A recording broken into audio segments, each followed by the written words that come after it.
কি বোতল ছুঁড়ে মারবে, আর কেউ উল্টা পুল্টা স্লোগান দিবে এবং পুরো জিনিসটাকে তারা ধ্বংস করে ফেলবে। ফলে আমরা প্রত্যেকেই বিশ্ববিদ্যালয় থেকে পড়ে পড়ে আমরা এক একজন অত্যন্ত সক্ষম গোলাম আকারে তৈরি হয়েছে।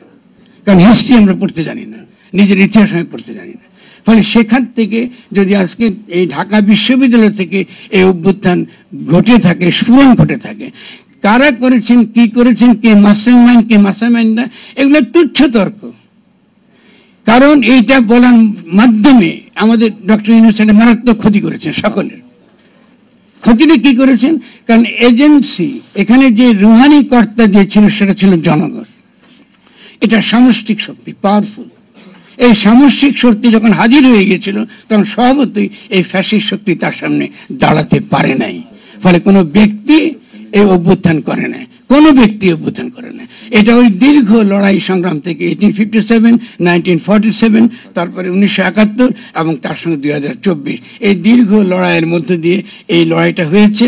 ফলে জুলাই গণ অভ্যুত্থান একই সঙ্গে সঙ্গে একটা অ্যান্টি কলোনিয়াল, উপনিবেশ বিরোধী, সাম্রাজ্য বিরোধী লড়াইয়ের ইতিহাসের সঙ্গে যুক্ত।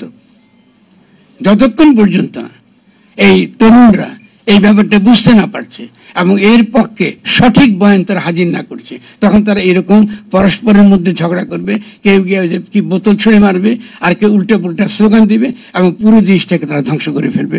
ফলে আমি সামন্তের মাধ্যমে এবং আমাদের রাষ্ট্র সংস্কার আন্দোলনের দিলার মাধ্যমে তাদের কাছে এই বার্তাটুকু খুব বিনয়ের সঙ্গে হাত জোর করে বলতে চাই, আপনারা এই ঝড়ে বিবাদ করবেন না। এটা খুবই ক্ষতিকর ঝগড়া।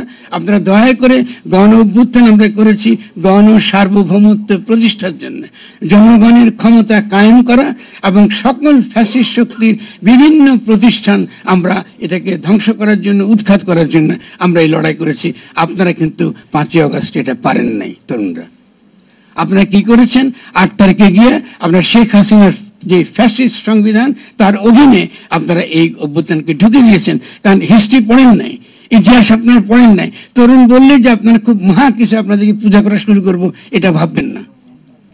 কারণ সমষ্টির স্বার্থ যদি আমরা রক্ষা করতে না পারেন, তার জবাবদিহিতা জনগণের কাছে আপনাদেরকে করতে হবে। কারণ আপনারা কেন 8 তারিখে এই শেখ হাসিনার শপথ হাত দিয়া আপনারা শপথ গ্রহণ করছেন?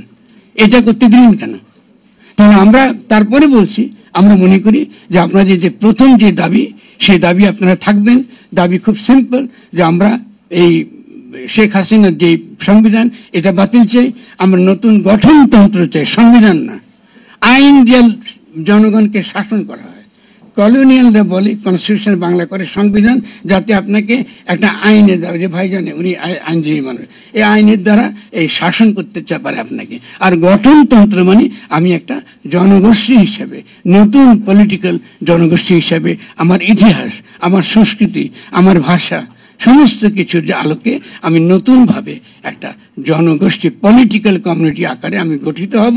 তার মধ্যে যেমন করে সনাতন ধর্মাবলম্বীরা থাকবে, তার মধ্যে তেমনি ক্ষুদ্র জাতিসত্তা থাকবে, তার মধ্যে বাঙালি থাকবে, তার মধ্যে মুসলমান থাকবে, আস্তিক নাস্তিক সকলে থাকবে। কিন্তু আমরা একটা পলিটিক্যাল জনগোষ্ঠী এবং একটা স্পিরিচুয়াল অভিজ্ঞতা হবে আমাদের এই আন্দোলনের মধ্যে দিয়ে।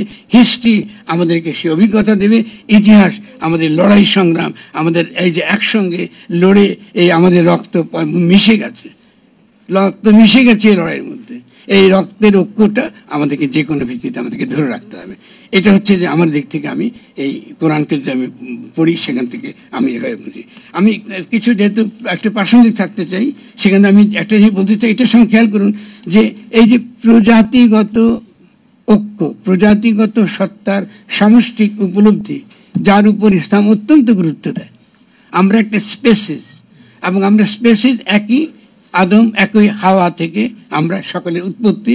ফলে আপনি